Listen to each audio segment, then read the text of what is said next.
Hey there, folks. Before you dive into this masterpiece of a production, let's set a few things straight. The opinions expressed here are like pineapples on pizza, and not everyone's cup of tea, and that's okay. They belong to the speakers and participants, and not to Witchcraft TV. The video is for entertainment and informational purposes only, because nothing screams fun like a good old disclaimer. Please don't take any of this as professional advice unless your profession is a laugh enthusiast or random fact collector. We can't be held responsible if you attempt anything wild after watching, like starting a llama farm or joining a yodeling competition. Viewer discretion is advised, especially if you're allergic to bad jokes or sarcasm. By watching, you agree that Witchcraft TV is not liable for any shenanigans that may ensue. Now, grab your popcorn and enjoy responsibly.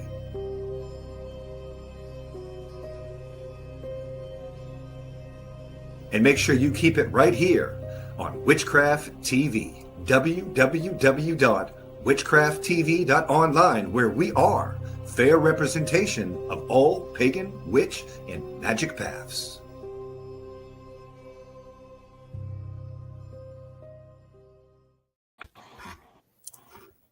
Hello. Hey, everybody.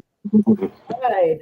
Merry meet and welcome to our Hex Fest edition here on Witchcraft TV and the Festival Fun Show. Hex Fest is the weekend of witchery, which is an in-person festival in New Orleans, Louisiana, presented by Warlocks Incorporated, Brian Kane and Christian Day, and it runs from August 8th through the 10th in 2025. Hex Fest is all about New Orleans, with ambiance of the Crescent City and the Mississippi Delta. Participants stay in the historic, luxurious Bourbon Orleans Hotel and enjoy such activities as a riverboat cruise and ritual, tours of the historic French Quarter, and plenty of time for shopping. The festival itself has classes and workshops presented by notable witches, root workers, voodoo priests and priestesses, and conjure workers. Register now to attend Hex Fest 2025. Today's guest is one of the presenters from Hex Fest, Houngan Sen Jak. Am I pronouncing your name correctly? It's like the H is silent, so like Houngan. Houngan. Okay, that's good to know. Thank you. Okay, we have some questions for you. So, marry me, Houngan Sen Jak. Thank you. Welcome to the Festival Fun Show. You're welcome. Thank you for having me. I appreciate it. Okay. Houngan Sen Jak is from Atlanta, Georgia, and he's going to be presenting 3 classes at Hex Fest in August. He's a psychic reader, a medium, and serves the ancestors and the Loa. Again, am I pronouncing that correctly? Correct. All right. As a high priest of Haitian Vodou. Welcome to the show, Houngan Sen Jak. We'll start out with some really basic terms, Voodoo 101, stuff that our audience members don't know. I certainly don't know what all of these terms mean. First of all, what's an Houngan? So an Houngan is a priest.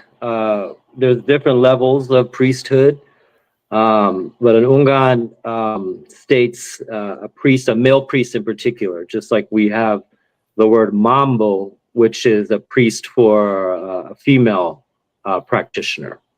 So Houngan, you have Houngan Supuen, which is essentially similar to like a junior high priest. The initiation takes place in Haiti. It's the same, very similar to what the high priest, which is called an Assogwe, goes through.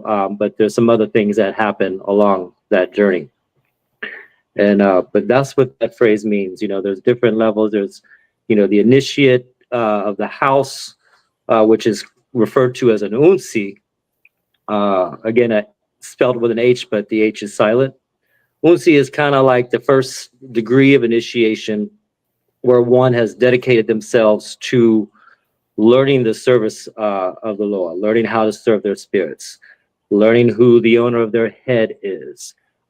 It's not a priest, but it does make one a member of the societe, the house.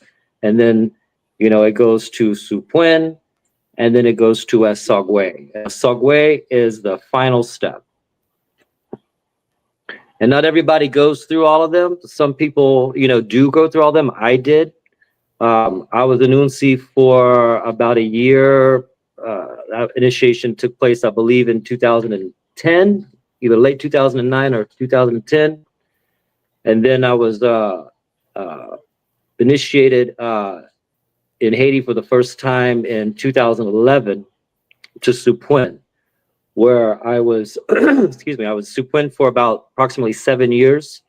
And then it wasn't until 2018 where I initiated again, and that was to the rank of Assogwe, which is, you know, a high priest essentially. It's the final step.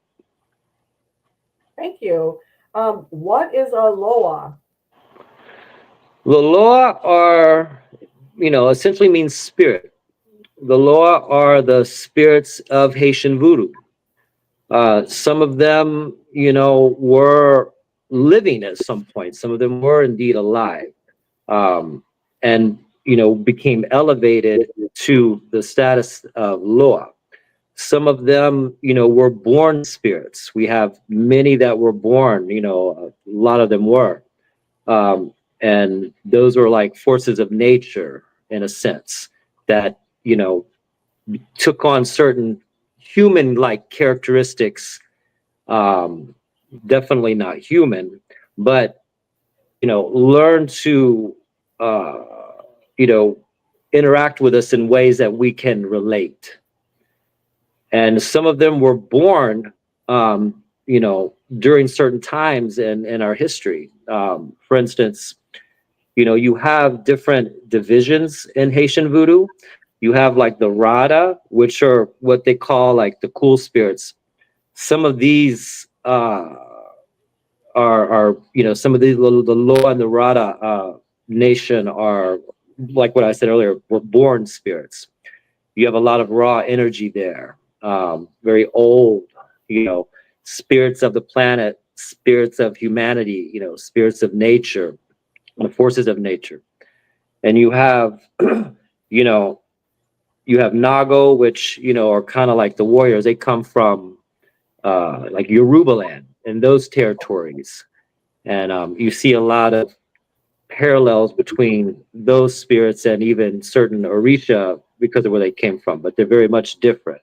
And you have the Petro, which a lot of the Petro spirits were born during the time of the revolution. They presented themselves during the revolution, you know, which occurred in Haiti, and basically came to the aid of the people there in order to help them fight and free themselves.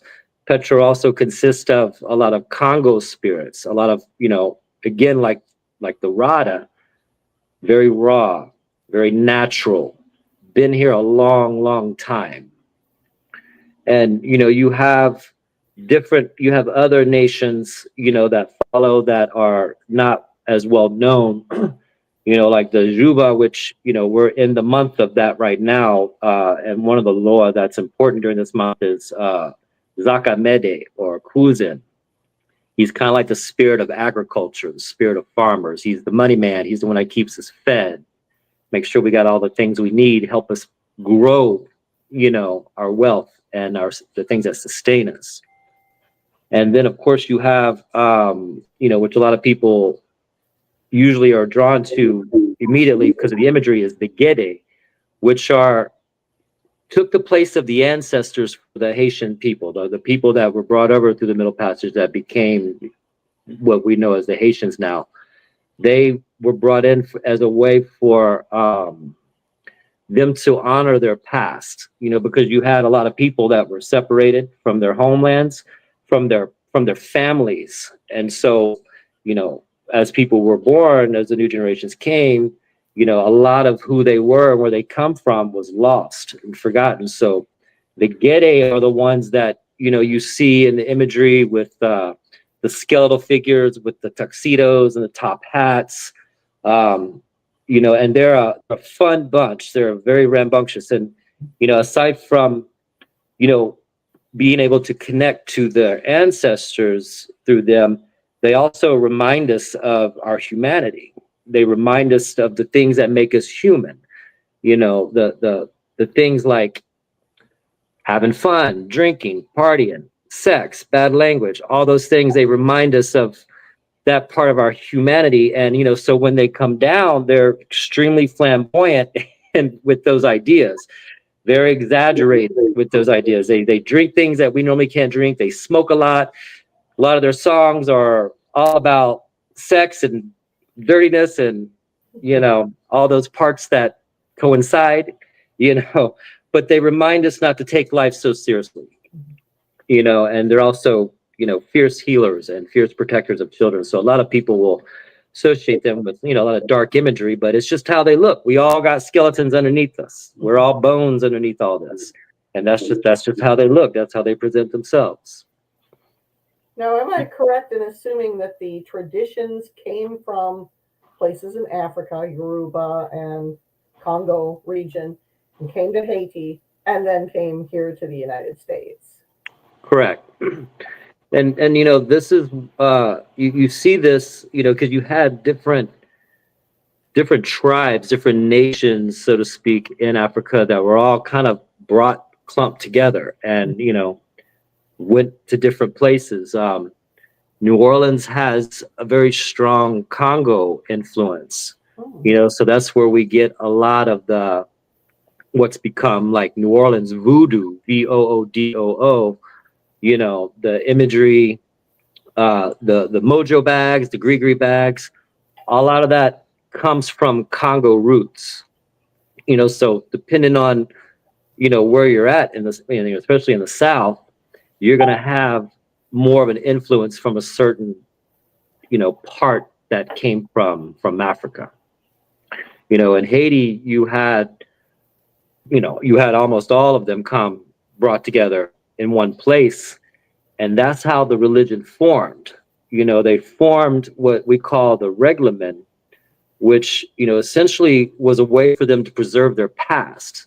So they kind of put their heads together and said, all right, how do we preserve our way of life, what we do know and what we remember, how do we preserve that? And they had to, you know, in a sense, create a system that benefited everybody from all the different places, from the mainland, from the motherland where they came from. So they create a reglement, which is at its base an order of service, an order of spirits that begins with one nation and ends in the other nation. And a lot of those nations were, you know, in a way assigned to different times of the day, the different times of the week. So that way, everybody, you know, was able to honor their people, regardless of where they came from. And, you know, in a nutshell, that's, you know, how the religion formed. It was a way to preserve their past. And, you know, you had Loa the Loa arrived to the island in the heads of the slaves themselves. That's how they traveled. And then, of course, you had some that were even introduced by the missionaries that, you know, decided to basically join the Haitian side. And, you know, they were elevated as such. And some of those Loa, there were Catholic saints that actually are the saint. Most of them are synchronized with Catholic saints in order to hide what they were doing. But there are a few that, you know, were actually those saints and were elevated to the status of the Loa because they decided to join that side. I had a couple more terms for you to ask about. What is conjure? So conjure, you know, like root work, like hoodoo, you know, it's called something different depending on, I guess, the region. You know, I was born and raised in Baton Rouge, Louisiana.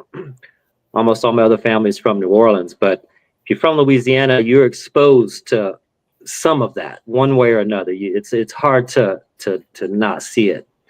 But that system, you know, not necessarily a religion, but it rose, you know, out of a need, for a need to better their situation, to, you know, survive the torments of slavery. A lot of what we see now in conjure and root work didn't look like that back in those days. You know, they didn't have certain things that we use in conjure today. You know, like for example, I was talking to my god sister the other day, and she's got, you know, some strong roots in some of those families and some of those places where conjure developed, or hoodoo, whatever you want to call it, developed. And, you know, for example, you know, a lot of people are familiar with honey jars or sweetening jars. Mhm. And, you know, she made a good point. She's like, you know, they didn't have honey. They didn't have access to it. The masters of the plantation did. Honey was a luxury. Mhm. And so, you know, she made a point, like, you know, if a slave was caught with honey, you know, I mean, God knows what would happen to him. They didn't use stuff like that. They used what they had available. You know, so what they actually probably used was like sugar or pieces of cane sugar, you know, things like that mixed with water. Now we kind of put together a new list of ingredients because, you know, we've got a lot of things available to us. But in the earlier days, that practice came out of a time of need and pain and persecution in order to, you know, make their lives just a little bit more tolerable, a little bit better, a little bit easier. And God knows there was nothing easy about it on any level. But, you know, for instance, like you hear stories about, you know, conjure being used to be able to work in the house versus the fields. Oh. You know, gaining, you know, a better master, so to speak. I hate that word, you know, but, you know, whatever, you know, just to be able to have some kind of a slight, you know, difference in what other people were going through. And so they utilized that to fight the people that were hurting them most, to make their lives, just like I said, slightly a little bit easier, to gain some kind of upper hand on any level. It didn't matter, any level made a difference back in those days. You know, we can't even imagine what they went through. So any advantage was good. So, you know, conjure was developed as a need, you know, and so, you know, it's important for people that work this to really, they got to work, especially outsiders. We got to really work hard to connect to that source so that that kind of magic will actually work for us. Because, you know, it doesn't work for everybody. It's not just throwing ingredients together and baking a cake. You know, the way I learned it, you know, I mean, a lot of people in Louisiana, we got a lot of different bloodlines, you know, and you never know who a person's ancestry is, you know, ancestors are. You never know. We got mixed. In Louisiana, man, we got a little bit of everything in us. And, you know, for those that try to practice conjure, sometimes it doesn't work. And, you know, I always advise people, you got to connect to those roots. You got to connect to the ancestors of Congo. You got to connect to, you know, you got to, you know, somehow connect to them, because that's the source. A lot of the success of that work comes, well, all of it comes from the ancestors themselves. And a lot of people think that they mean their ancestors, not necessarily. You know, if you got that blood in you, then, you know, it's easier to connect. But, you know, a lot of people got to work hard on making that connection in order for that kind of work to be successful from a conjure standpoint. Hang on a second. My hubby is bringing me cough drops, or my offspring is bringing me cough drops. So thank you so much. Is that working okay? Yes, it is. Okay, Thank you for it's checking. not working at all. Okay. Yeah, breathing is important. So hang on just a second here. Okay, I appreciate your explanations of what's going on. So is conjure kind of the work, the magic that is done within the tradition? It is. I mean, in Haitian Vodou, it's very different. You know, there are some certain elements that are similar, but in Haitian Vodou, you know, we're adopted into that tradition. You know, especially as outsiders, we go through a very rigorous process in order to be accepted. That's why it's not for everyone. You know, Kanzo is about being adopted. you're brought into that family. It becomes family.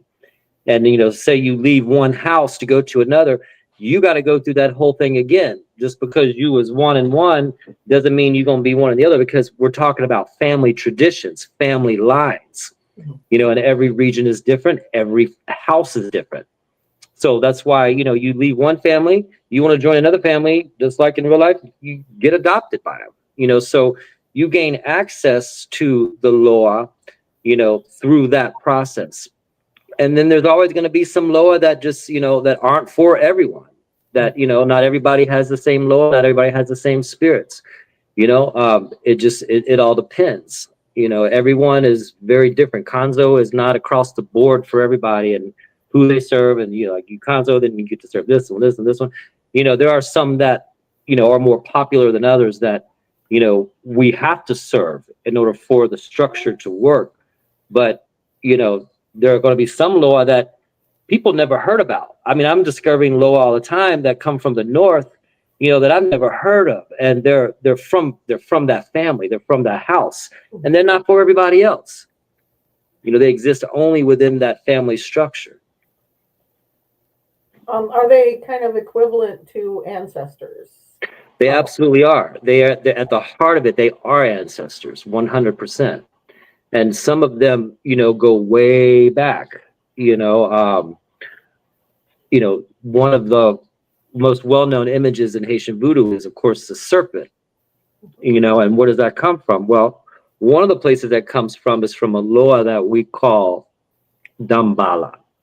Dambala, there's Dambala Wedo, there's Odan, there's Aida Wedo. There's Agau Wedo, you have all these different Wedos, but Dambala, we see in this system as the first ancestor. Dambala owns everybody's head. And the way we see it, you go far back enough, was our original ancestor. That's that serpent, according to Haitian tradition, was the first ancestor. So, Dambala, essentially owns everybody. He's everybody's daddy in a way. The next question I had for you, the next term was Sen, like you have in your name. I've seen other voodoo practitioners have that word in their name, and I wondered what it meant. So usually with that, okay, so Sen is like you have Sen and you have Sin, Sen, Sin. Sen usually denotes like a male saint or male spirit. So it essentially means saint. Now, Sen Jak, is my professional name, so to speak. It's not my spiritual name given to me at Kanzo, during my initiations. It's more of a title that I was allowed to use because Sen Jak Majer is a spirit that's very close to me. So with his permission, I took on that name as a public title, so to speak, but like my spiritual name is very long. It's like a paragraph, So some people do it. Some people just say Houngan and then their first name, or Mambo and their first name. Houngan Billy, my first name. William is my birth name. It just didn't ring to me. And so, my godbrother, / Papa Kanzo, who y'all know as, Hoodoo Sin Moise, he and I had this discussion earlier on when I started doing more stuff in the public, and he's like, what about Houngan Sen Jak? I was like, well, what about it? Who am I to take on that name? I need permission for that. And so I got permission for it. So because that spirit is very, very close to me, has been for a very, very long time, that's the name I take on. I live by him. I live by his word and by his authority and his guidance. And, he's someone that I look up to, that I strive to be more like. So you'll see people use the Sen and the Sin, and not everybody does, but it's a little common, I suppose. Okay, thank you for explaining all the terms. I very much appreciate this. I have a question that wasn't in the questions I sent. So if I'm way off base here, please let me know. In our tradition, the more of a Celtic from the British Isles tradition, we do a ceremony where we take on the aspects of the gods. It's kind of like Wiccans do invocations, I think the proper word is. And we take on the persona of deities, ancestors, and let them work for us. Is that something that voodoo practitioners do with the law? Absolutely. I mean, we ask for their intervention all the time.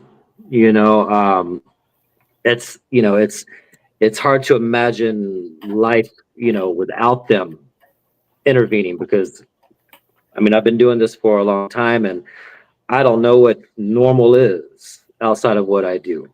Um, we do. When you're speaking of like invocation, to me that's when you call an energy down into you.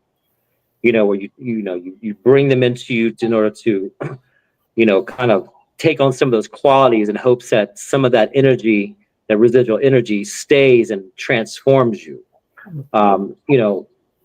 That's what you're asking is similar to like what I think about the levels of possession. When the loa come down, they when they possess us, you know over time, do they start to leave that residual energy in you? Maybe not. But I've noticed that a lot of priests, do kind of have some similarities with their main spirits.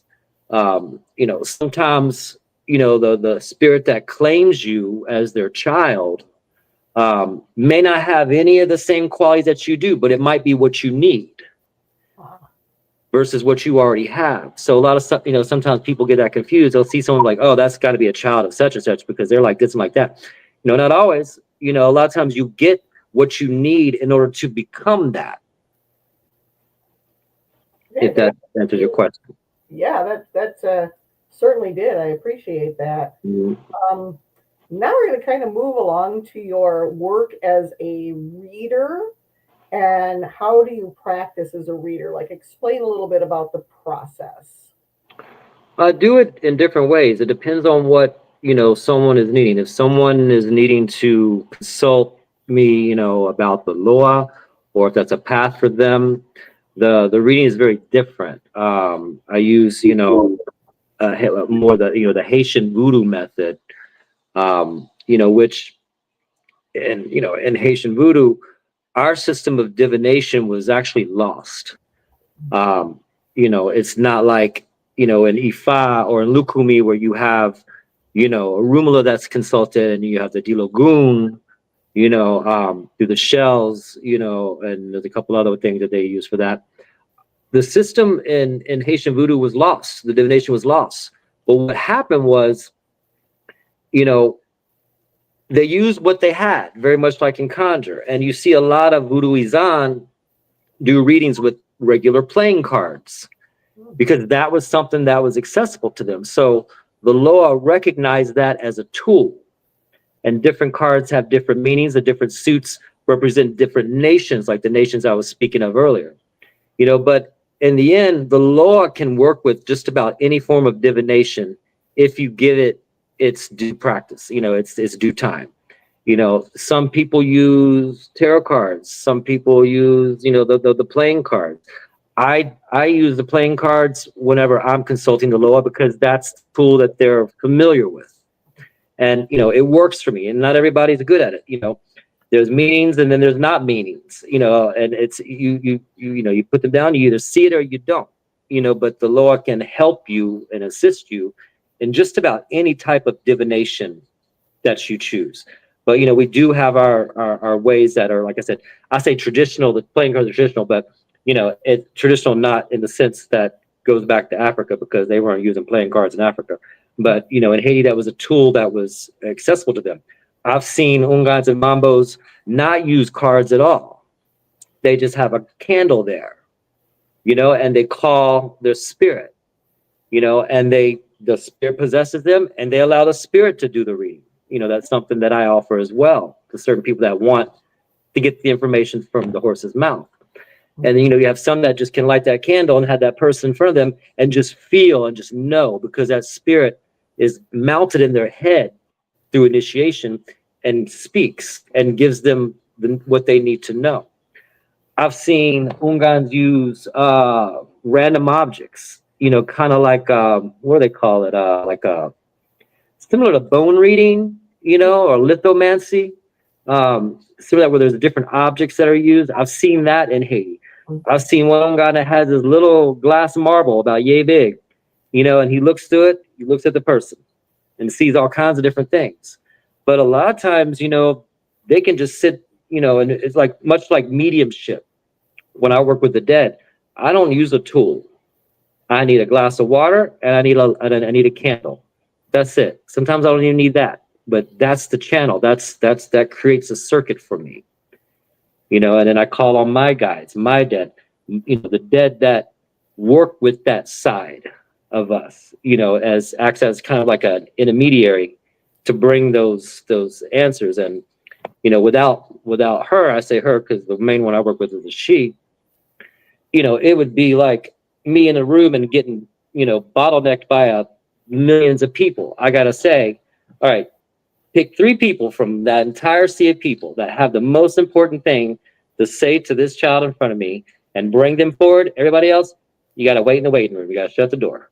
And so I leave it up to her to bring those dead that are forward that have the most important, most beneficial things to say. Otherwise, you got things coming in that just want to live vicariously through the person. And you might be getting messages and telling them to do things that is not for them, but for that dead. That really ain't got no business giving advice. They weren't good at giving advice in life, and they sure as hell not going to be good at giving advice in death. So we rely on our guides to pull those people forward.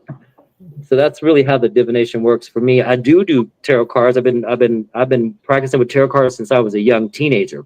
It makes sense to me. I have, when we conzo, we bring certain things into the ceremonial chamber, which is called the jevo, so that it connects to us. It connects to our head. And one of the things I brought was a deck of tarot cards, my deck of tarot cards that I've used for a long time, and my deck of playing cards, so that I can use both. So even if I'm not doing, a reading with the Loa, I still have that tool that connects me to them in that way, so they can still help me interpret. Because I'll look at the tarot cards, and what that traditionally means is not necessarily going to mean what I'm seeing and hearing in that moment. So I rely heavily on my spirits and, being the Loa, being the dead, in order to translate that message for me, regardless of what's in front of me. So this is the kind of like dumb question you ask a rock star, like what's your favorite color? What's your favorite tarot deck? I love so many of them. I have a ridiculous collection of them, and I think they're beautiful. I really do. One of my favorites is one of my recent favorites is the Heaven and Earth deck. It's very moody. It's kind of misty and dark and kind of dreamy. It's traditional Rider-Waite, but I don't know. There's something about that one I like. I like the Cosmic tarot deck too. I got that one actually at Kirk, or Hoodoo St. Louise's shop when he was in New Orleans, when he was still alive. That was a deck that I got. And I like that one because it has a little bit of an 80s vibe to it. And I was born in 76. I love the 80s, and so it has like some of that kind of imagery, and I really like it a lot. There's so many, I have the one that I've used the most is just a standard Rider-Waite. I forget what it's called. It's just a Rider-Waite, but the colors are slightly more vivid. Than like the one that has like that plaid kind of pattern in the background. This one is, I forget what it's called, but I've had that one probably the longest. And, you can look at it and tell it's been through it. It's been passed a lot, it's been worked a lot. Oracle decks, I never, got into a whole lot with them. There's a couple that I have that, that I've kind of played with, messed around with, but some of them, sometimes I'll bring it 2 or 3. One of my favorite is the Deviant Moon deck. Those cards just speak. They speak so easily. I enjoy the artwork on that deck very much. I don't venture too far out, the traditional, I say traditional, the standard Rider-Waite imagery. If it gets too busy or too fluffy or too whatever, I get distracted. I like, cross the board imagery. This is this, Aleister Crowley's the and I never know if I'm saying this right, the Thoth deck, is one that I enjoy too. More so not for doing readings for other people, but more so like for myself. I've enjoyed that deck quite a bit. Let me think, but I have so many. There's one that I saw recently on a reel. I'm like, oh man, here we go, take my money. I love them, and I don't use a lot of them. I'll use them a little bit sometimes, but I enjoy the pictures. I enjoy the artwork. I appreciate, what they are in that form, because there's so many, Well, you mentioned a little bit about using working with the Loa to do like a consultation for people, like a spiritual consultation. So what exactly does that entail? You said that your lady puts people in the waiting room if they're not really relevant to the question, but can you kind of go through the process? Sure. So, people that come for what we call a leisan, which is when we consult the Loa. There's usually just a few kind of categories of people. Some of them have had experience with the Loa. Some of them are familiar with that system. Some of them have, Haitian ancestry. And so, so they're familiar with that. Some people want help directly from them. So they want to know what they say. And is there anyone that will stand for them and offer assistance? One of the reasons why we do that is because, we try to offer a solution to whatever the problem is, not just send you on your way, and, here's the advice, go figure it out. But they're looking for a solution. A lot of people are looking for an answer and a solution. How can I fix this? So when I do the leisan, a lot of times a Loa will stand up and present themselves and then, offer a solution. Some people want to know, are there any Loa around me? Are there any that are in my vicinity that are paying attention to me? And, I always got questions when it comes to that.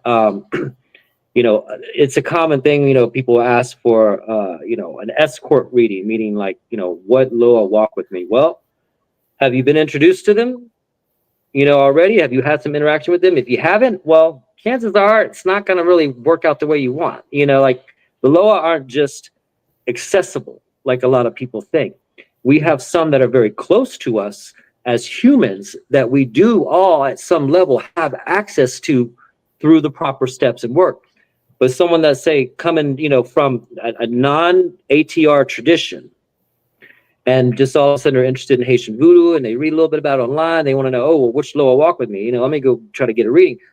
A lot of times, unless you got Haitian or African blood in you, that's not a thing I'm going to do, because how will they know who you are? We are presented to them. We are introduced to them in various ways. Some of that can be through dedication that you've been taking time and you've been doing. Other than that, it happens through ceremony. So sometimes people, don't really get the answer they're looking for. When it comes to like what spirits are walking with me, well, unless you've been introduced to them, unless you've been through a ceremony or you've been through something, the chances are coming out with a big old group of spirits that walk with you is slim to none. Now, people will come asking if this system is right for them. Some people, they got somewhere in their DNA where there's a connection there, where that ancestor that was way back has brought that spirit with them into their life. And that's something I can definitely pick up on. Some people will ask for a reading and know that, can I work in Haitian Vodou, or can I be a member of your house? That's a very good question. That's a question that I get asked a lot. And when that question is posed, there's certain ones that I look for that in my house have to present themselves for that to be a yes, or even a maybe. And then after that, you know, they got to sit in front of such spirit and hear it from the horse's mouth at some point. You know, I can say, you know, yes, you know, your ancestors might need some work. You know, I got some people that are outsiders that want to work with the Loa, and then they get a reading, and then, you know, to see if they can. I'm like, you got to talk to your dead. You got to go to your ancestors, because without that, without their permission, none of this is going to work for you. Like I said, unless you got Haitian blood in you, you got African blood in you, then it's you've got some strong connections and some strong bridges that are there. But, you know, I had a lady one time, and she's been to ceremonies. She's been to voodoo ceremonies. She's met the Loa.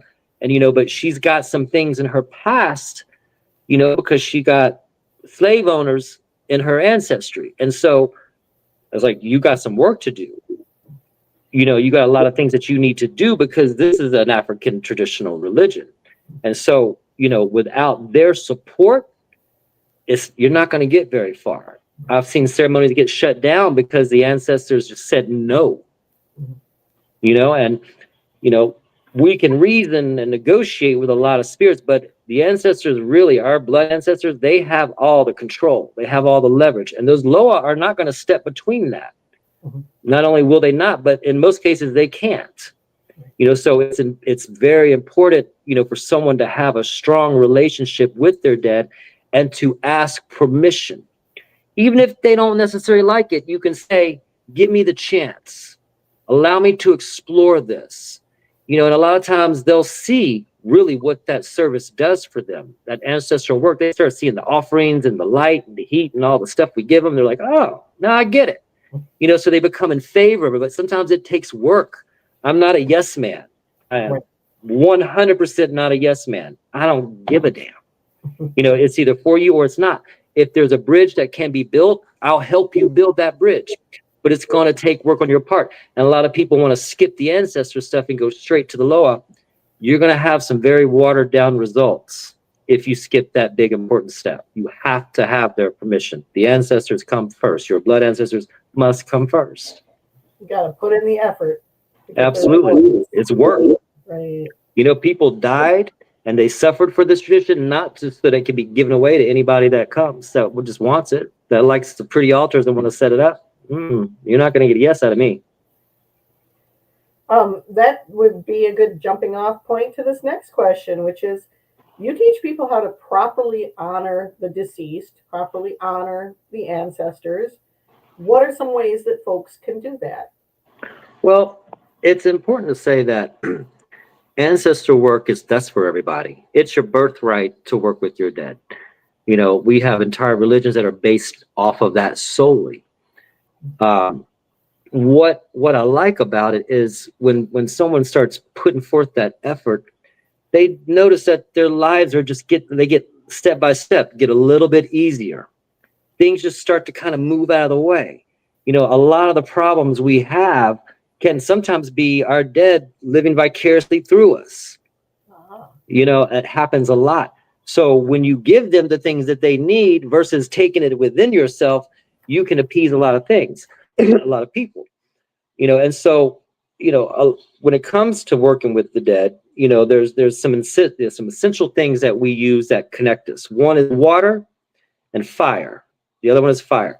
Those two things together create this beautiful circuit which connects us to that realm. So those things must be present. Some people include like a cross or, you know, a crucifix or something in the shape of a cross. It's not about the religious symbology of that. It's about the crossroads, you know, and sometimes people will add that to the glass of water. They'll set it in it. They'll set it on top. You know, that also kind of moves on into a different type of tradition, but it is something that some people do to help build that circuit. And it's important to know who your dead are. You know, what are their names? How far back can you go? If you can't go back further than the last 2 generations, that is fine. But it's important for people to do the research, you know, and talk to the elders in their family. You know, that's what I did. I talked to the elders of my family. Who do you know? Who do you remember? Tell me. And I went back as far as I could based off of their knowledge. And then when I hit that stopping point, you know, that's when you do like an ancestor project or a geonome, something that you see what regions they come from. So then you start to think about what foods did they eat? What are some of those traditional things that they ate? You know, because you can talk to, you know what your grandmother probably liked, you know what she cooked, you know what maybe her favorite flowers were, what perfume she wore, what she liked to drink. That's easy. But when it comes to those who are unknown, we don't just dismiss them. We speak the names of those who we know on our mother's side. We speak the names of those who we know on our father's side. And then we show honor and respect to those whose names we don't remember or don't know, or that have been lost to us. You do an ancestry type deal, you're going to know that, okay, I got people from this land, people from this country. All right, so what did they eat? What are some of the traditional things that they ate way back in the day?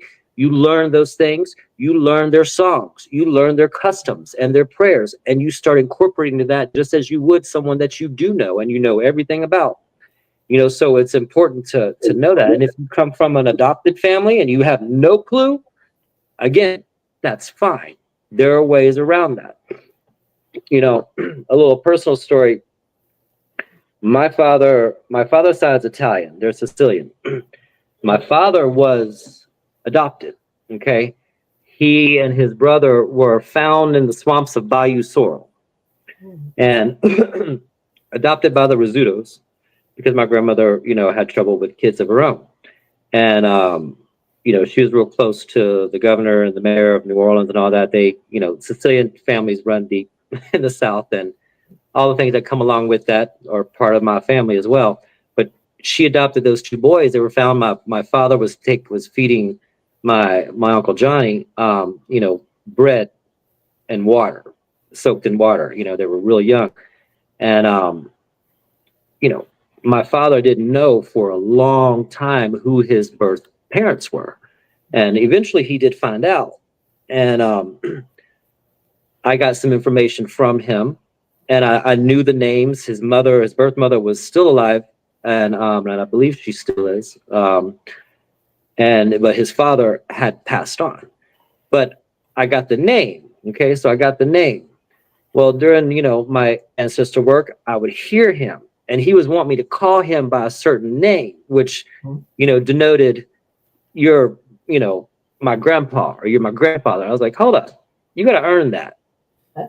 You got to earn that right, because my father was abandoned with his brother in the middle of a swamp in Bayou Sorrel, Louisiana. And so I said, you know what? I said, here's the deal.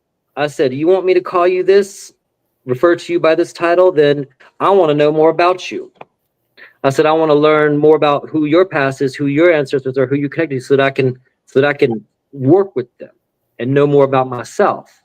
And so come to find out, you know, that man had 28 kids. Whoa. Okay. And I connected with two of his eldest daughters, found me on MySpace back in that day. And they grew up with their parents, so they had a lot of information. I said, you know, you connect me to one of your kids. I said, you did all this. For Mr. Father Abraham had many sons. I said, you did all this. You know, I said, this is your doing. I said, so you want me to refer to you by a certain thing? You want me to give you certain things and certain privileges in my service? Then you're going to let me know more about you. So I connected with these two, you know, aunts of mine, long lost aunts. And I learned a lot about him. And that happened in a very short period of time, within a month's period. They found me and just saw my last name. They're like, are we related to you? You know, like, we know that our brother was adopted by a Sicilian family in New Orleans. You know, are you his, you know, Bill's son or whatever? You know, like, yep. And so I learned a lot of things from them. Didn't have any more conversations with them after that. They lived in Bayou Sorrel, same thing. But when that happened, I went to, you know, my father's blood father. I said, all right, you earned it. Now I'm going to do this for you. And so, you know, that in a sense, like, elevated his spirit, knowing that I've been able to do things to elevate him, you know. And he you know, he was a player. He was definitely a ladies' man. And, you know, he left a big old mess. And, you know, somehow my father and his brother got just tossed away, you know. But it's important that people learn as much as they can about their past. It's important that even if you don't know about them, you still acknowledge that from which you came from. Because when we do that service, As we elevate, they elevate. As they elevate, we elevate. It's kind of like a circular. Yeah. So, we give them food. So one of the first ancestral service I did, once I did my ancestry.com thing, I went and I learned how to cook a traditional meal for every single one of my bloodlines, like old school stuff. Mm-hmm. And I'd spend an entire weekend prepping, getting things ready ahead of time, letting it sit, do its thing overnight. And then I had this massive table, all these plates of food. And then I had my plate, which had a little bit of each. Okay. And I sat there and I ate dinner with them. And I talked to them. And man, the dreams that followed that night were incredible. And so when we give them food now, when my mother was living with me, she's a living ancestor. She eats first. So I feed her first. And then I make a little small plate, just like I made myself a small plate with a little bit of each of those foods or whatever we have for dinner. And I present that to them. And I put that down with a little candle nearby. And I tell them what it is that I made. I prepare it the way I would eat it. In a lot of cases, when you make food for your ancestor, your eguns, you spice it up, you do the things to it that the way you would eat it, or the way they did. If you don't know, then you make it the way you would eat it. So when I'm making, if I have jambalaya or I have, gumbo, I'm spicing the frick out of it, lots of heat. I like a lot of heat, and that's what I give to them. And sometimes I still do that thing where, if I'm home by myself and I've got dinner and there ain't nobody else around, I'll sit there with my plate and I'll just sit down on the floor and what's up, y'all? This is what's going on this week. This is what's pissed me off. This is what I need help with. I got this family member that's going through this. What the hell is wrong with them? You do this not just for yourself, but for the benefit of everybody. Mm-hmm. So it benefits too. It's a two-way street. Absolutely. Awesome. I hate to say this, but we've only got 10 minutes left. So first, I want to talk about your classes for a moment here. Houngan Sen Jak, to pronounce it correctly, will be presenting these classes at HexFest. So Papa Legba, the Gatekeeper of the Spirits, Mojo Hands, a Power from the Ancestors, and Exploring the Magic of Haitian Vodou. Stories and structure. So that all sounds just really fascinating. So come to HexFest and take classes. It's going to be a lot of fun. I feel like some of these, the magic of Haitian Vodou is really a bunch of stories and personal eyewitness accounts, things that I've done, things that I've seen done in Haiti. There's going to be stories in there that strike the imagination in a way that people have never imagined. It's stuff that you see in fantasy. I've seen with my own eyes, So magic is just something about these cultures that have been put down the way they have, that have things that the rest of us just know nothing about. And I have seen some things that just made you go, what? Did I just see what I just saw?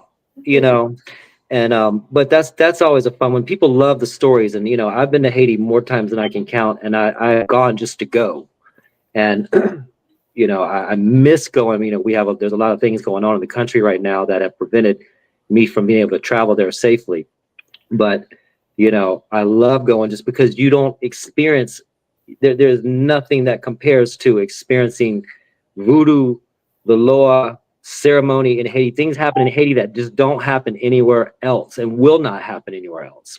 So that's a fun one. Legba is important because he is one of the most well-known, I believe, and there's a lot of misconceptions about him.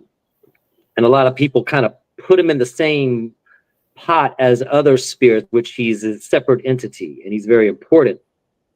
New Orleans, he's very well known in New Orleans, and New Orleans voodoo has a tendency to kind of clump everything together. So what I want to try to do is present this through the lens of Haitian voodoo from whence he came. Not Elegba, not Elegwa, not Eshu, not Ganesh, none of those other ones that have the same role, but not the same spirit. They're all individual. So I want to present really who he is through the lens of Haitian voodoo. Not necessarily how to serve him or how to work with him. That's something that I teach to the individual if it's for them. But I will, I want to clear up the misconceptions, the judgments. Hollywood has done a number on this poor man. You know, there's been a lot of things that have just created all kinds of, you know, things about him that just aren't true. But to really present, you know, a plain picture of him, some people are going to have or have had experiences with him, you know, and have already worked with him. In a way, this will help them fine tune their service to maybe bring it up to the next level. You know, so I'm hoping that inspires people to understand him more, to know the truths, the non-truths, you know, and to maybe learn a little bit more about him. He's that old man in our neighborhood that's been there forever, that everybody knows, that all the kids can go, you know, you can go knock on his door and say hello, introduce yourself. But again, that's a building process. You know, we don't just go set up a pretty little altar and call bam, expect him just to come through, you know. But I'm going to explain that. You know, the gree bags, again, that's something I grew up around, something I love doing. I love working with them. It's very Congo in nature. You know, it's a spirit in a bag. And the way I learned how to do it, you know, I learned at a very young age, and I've built on that based off of the people that I have come in contact with who became my mentors, you know, and I love them very much. It's a very easy thing to do. You know, if you do it correctly, you'll get maximum results. And it's similar to like a lot of the other, you know, charm bags, sachets, you know, magic bags that we do. We're all putting things in it that represent a goal. Some of those things, you know, we can even gear it towards a certain ancestor or a certain spirit we work with. So, you know, I want to give some people some ideas on how to work with that in some ways that you don't even find in a book or would find online. You know, we all got our little tricks and trades that we learned from elders that you're not going to find on the internet, you're not going to find in a book. And, you know, some of those things I want to talk about. Great. We had a question from Joanne, and she wanted to know how to dispose of, I'm assuming, offerings, or know when to. Hey, Joanne, how you doing, baby? I know Miss Joanne. You know, that depends. Depends on the spirit. You know, one thing that's foolproof is, you know, you can deposit it in nature. You know, I take nothing that's got toxic things in it. You know, I'll usually put it in like a brown paper bag, and you know, you put that near like a tree or in a natural area that has maybe the same essence, you know, of that spirit that you're working with. You know, if you're working with something at the crossroads, obviously you're going to put something in the crossroads. You know, with Legba, you know, I have this one ancient sycamore tree that's at this one park in Atlanta that I put his offerings at. It's right next to a creek.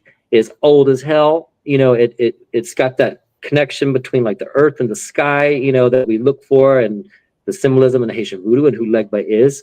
He is the gatekeeper. He is, without him, we don't have no communication with the Loa. And so that bridge between heaven and earth with that massive tree that's been here a long time, that's my spot for him. You know, obviously, if you're working with the dead, you're going to put things in certain spots in the cemetery. You know, so it all depends. But oftentimes we don't deposit things on our own property because that can attract other things to your property that you may not want. There's wandering dead everywhere. In Atlanta, I have a spot, you know, because I live in a historic neighborhood. I live downtown in a historic neighborhood that's got a lot of history. I have a place outside specifically for stuff like that, that I will feed the ancestors of this land or the wandering dead, so they have a spot to go to, and they don't try to come in my house, because my house has been described as a blue med spa for the spirit world, and they will try to come through the cracks, and they have.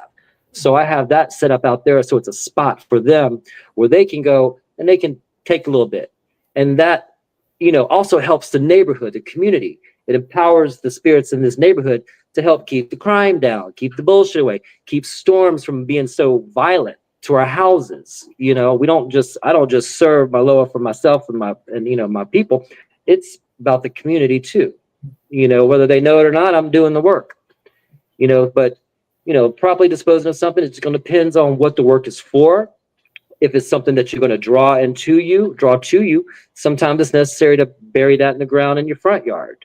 You know, if it's something that you're getting rid of, obviously you want to go away fast, you might put that in a stream that's going out, you know, or you put it in a crossroads where it can be properly flushed. You know, so it really just depends on the nature of the work and if and when there's a spirit involved. Good to know. I want to touch on really, really quickly, and then we have to go, unfortunately, about your Botanica shop online and some of the products that you have available for people.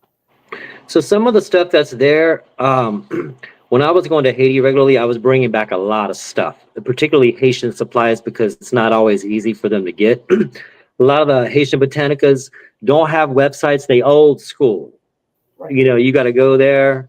You call them. You know, good luck if they speak English. You know, so a lot of people that need, you know, the plants from Haiti. I grow a lot of the Haitian plants. I brought back cuttings and I have them growing here. Powders are a big part of our system. A lot of those tools are important, but I haven't been promoting them as much because I haven't been able to properly replenish my stock since the war is going on in the south part of Haiti. But I do offer, you know, custom made oils, candles. I need to tweak that part of my website a lot. It actually needs some love. It needs a lot of work. But because there are some things that aren't on there that I could offer. But, you know, a lot of there are products on there that are Haitian that, you know, if I have a lot of them, you know, like the powders and the herbs, if I have a lot of them, I'll still, you know, pass them on. You know, but I got a lot of Houngan and Mambo that live over here that have trouble getting those things because they don't have the same kind of connections, you know, that I have in Haiti, and they just can't get certain things, you know. So that's really where those products come from. There's some conjure products on there, like the oils I make. I love making my own oil blends, and I still have those if anyone is interested in those. I got powders. I got some herbs, but like I said, some of them I'm reluctant to part with unless, you know, if you're a priest and you know, you need, then I'll help you out. But a lot of those tools, you know, aren't as readily available for me to just replenish right now. Right. Well, let's hope that the situation Yes. becomes better very, very soon. Yes. Yeah. Well, I really appreciate you coming on the show, Houngan Sen Jak. Thank you. Sure, and go to Hex Fest in New Orleans, August 8th through 10th, where you can hear his workshops and classes, and check out his website. Harold has put it up here a couple of times, so you can go to the website and check out what he's got on there. So this has been the Festival Fun Show here on Witchcraft TV, www.witchcrafttv.online. So I'm A.T. Fisher-Aldag, and there is Lone Wolf. Wave at us. Thanks for having me. I really appreciate the time. I could talk and talk and talk and talk. I could just listen for. I had a whole bunch of other questions I wanted to ask, but it'll have to be next time. So thank you so much. You're welcome. Benedictine, which is our language for blessings, and Mary Part. Aye, boo-boo. Y'all know about Witchcraft TV.online? Been watching that the last couple days. Constantly going, learning interesting stuff. And it turns out, apparently, I have a show there at midnight every night at Witchcraft TV.online. Witchcraft TV.online. Check that out. I'm going to tune in at midnight and see what it is I'm doing.